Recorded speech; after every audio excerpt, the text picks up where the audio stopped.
y lo vamos a hacer con el doctor Alberto Bonadona, él es docente emérito ya de nuestra institución desde hace muchos años, reconocido docente. Alberto, muchísimas gracias por la amabilidad. Buenas noches, Omar. Muchísimas gracias. A ver, siempre es para mí placentero hablar de economía. Yo quisiera que primero lo expliquemos, porque estaba yendo en un minibús y yo me desplazo en minibús por si acaso, y me dicen, ¿pero qué es pues la reformulación? Me dice, y ahí me motivó. Muchas veces nosotros pensamos que todos sabemos todo y dije, bueno, le voy a preguntar primero, ¿qué debemos entender por una reformulación de presupuesto? Bueno, fíjate, la formulación de un presupuesto es establecer qué es lo que se va a gastar meses antes del que empiece el año. Pero en el curso del año pues surgen nuevas formas de financiamiento o faltan algunos temas o áreas por solventar con los recursos del Estado. Entonces ahí viene un reformulado, ¿no? Y esto, o puede ser que en realidad es volver a arreglar un poco las cartas que se tenían a un inicio para ver cómo se puede jugar al final, precisamente las cartas sobre la mesa, ¿no es cierto? Ahora, cuando tú reformulas algo, tienes por supuesto un objetivo.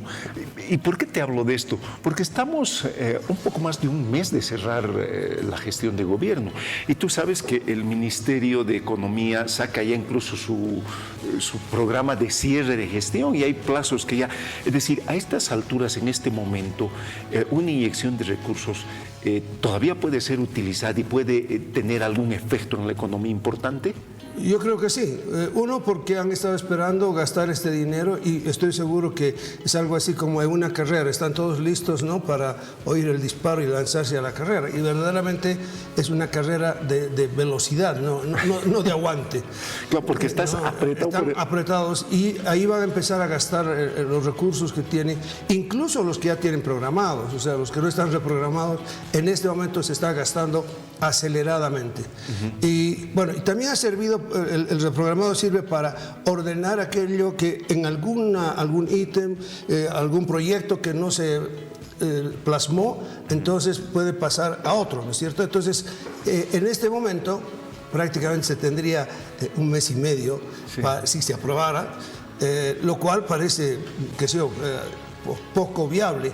Bueno, pero si se lograse es empezar a gastar como locos, ¿no? Y se logrará gastar, no, sin duda, cualquier dinero dinamiza la economía, más aún, creo yo, en este momento, porque, claro, se habla de estar en una economía muy estable, pero es una economía muy estable, pero yo diría cuasi estancada. Seguimos creciendo, claro, hay un crecimiento y es un crecimiento en determinados sectores que no son precisamente los que mejor podrían contribuir a efectos multiplicadores, aparte del turismo, que es uno de los sectores de servicios que sí ha recuperado notablemente. Pero ahí el mérito, si se quiere, el héroe de la película no es el Estado, es el sector privado, al cual el Estado pues no le tira mucha pelota, más bien todo lo contrario, si puede arrinconarlo un poco lo hace, ¿no? Entonces no le va a beneficiar a ese sector, pero dentro del Estado sí, y particularmente estamos hablando de gobernaciones, gobiernos locales, municipalidades y universidades. Se dice que no se cuenta con todos los recursos, incluso para pagar aguinaldos en algunas de las universidades. Entonces, por cierto, eso sí dinamizaría la economía. Siempre el aguinaldo ayuda a que todo lo que se ha importado, todo lo que se ha producido para las fiestas, pues se muevan, se vendan y no se queden con inventarios los proveedores, los productores o simplemente los importadores. Ahora, cuando tú colocas esta cantidad de dinero en una economía y estamos a fin de año, también al margen de dinamizar la economía, también genera alguna presión inflacionaria. Bueno, fíjate, lo que ocurre en este momento es que no hay una fuente de presión inflacionaria en Bolivia. Y yo diría, a ver, fíjate, lo que ocurre es de que cuando hay crecimiento también viene acompañado por un grado de inflación. No es que el crecimiento pues va a tener inflación cero. Cuando hay un crecimiento de 4 o 5% o más, viene acompañado, vienen agarrados de la mano. Ahora, claro, no una inflación elevada, o sea, no va a ser por encima de un 5%, digamos. Pero en este caso estamos con una inflación muy baja, o sea, no llegamos ni al 2,5%. Entonces, ahí parecería ser que más bien se tiene muy controlado ese aspecto Y pienso yo que se lo tiene controlado porque el presupuesto de inversiones del Estado ha ido cayendo. O sea, antes se hablaba de 5.000 millones, 4.000 millones, pues ahora si este año se llega a los 3.000, creo que sería algo más bien extraordinario. Entonces lo que más bien se va a gastar es en gasto corriente. Estos más de 5.000 millones que se está hablando, 5.400 millones, es para gasto corriente, y ese gasto corriente sí va a ir a la economía, pero también tienes que pensar que en esta época hay una gran cantidad de productos que se ponen en el mercado precisamente por las fiestas. Y en general, fin de año no es un mes, diciembre particularmente, no es un mes inflacionario, más bien como que se encuentra, que toda la plata que se tiene encuentra que comprar y no suben los precios necesariamente, ¿no? Salvo que sí, o que haya escasez de pollo o de cerdo.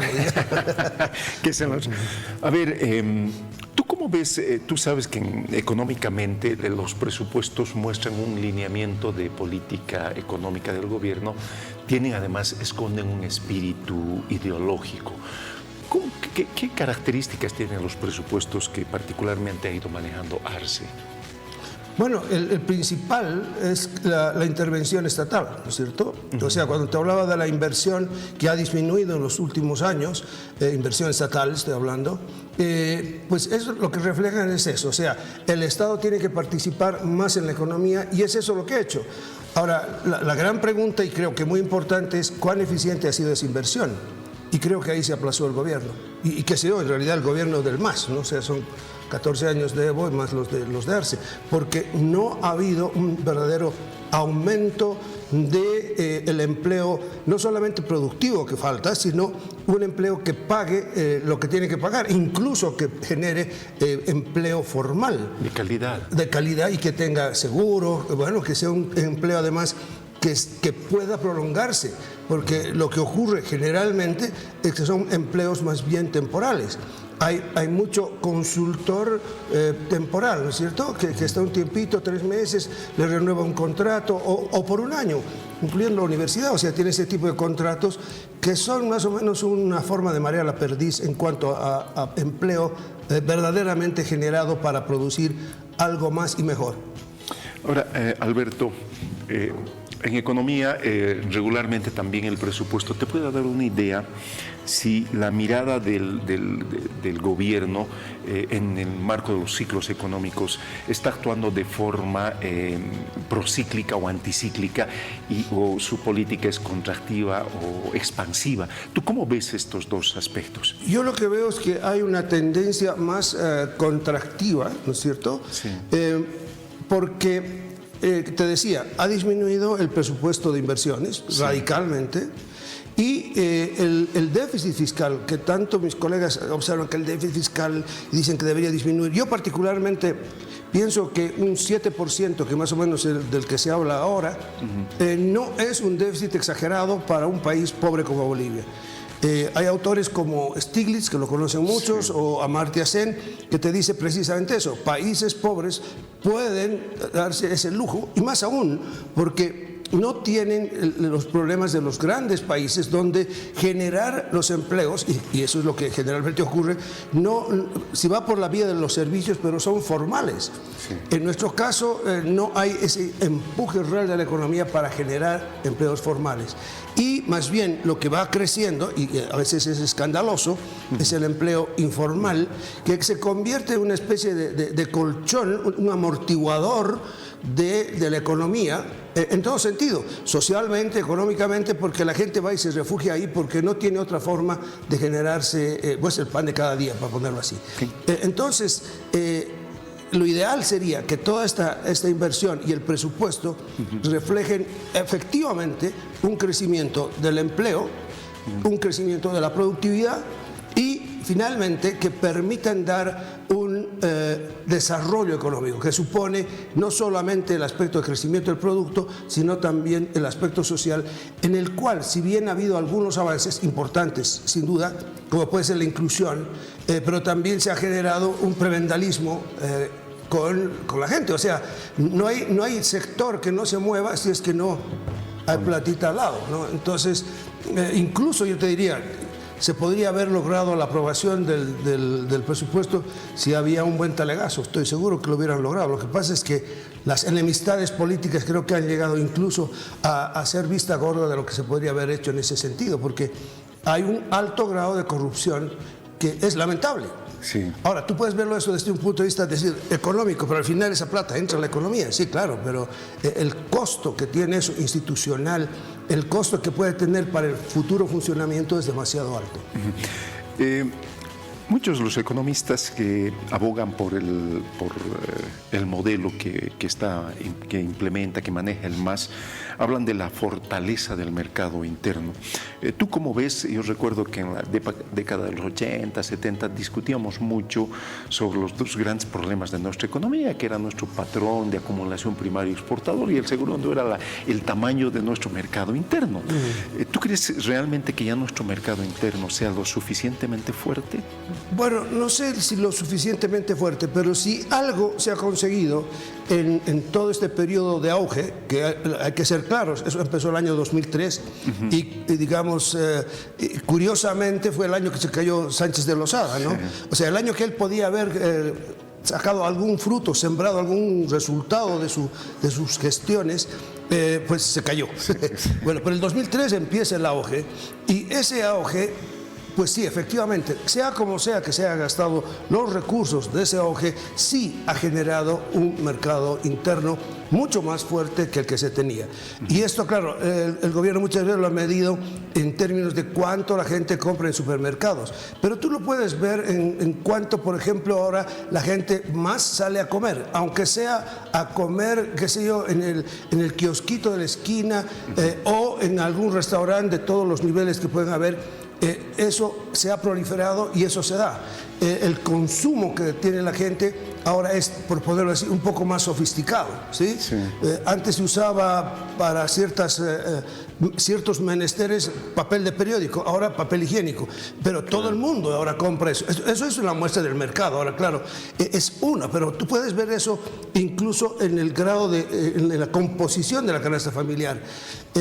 Por cierto, el pollo, por ejemplo, ha bajado de precio, pero el pollo, recuerdo cuando yo era niño, el pollo se comía en algunos días especiales. Bueno, ahora tú comes pollo y ya dices, ya basta de pollo, voy a poner huevos a este punto, ¿no? O sea, la cosa ha cambiado, pero eso significa que ha crecido el mercado.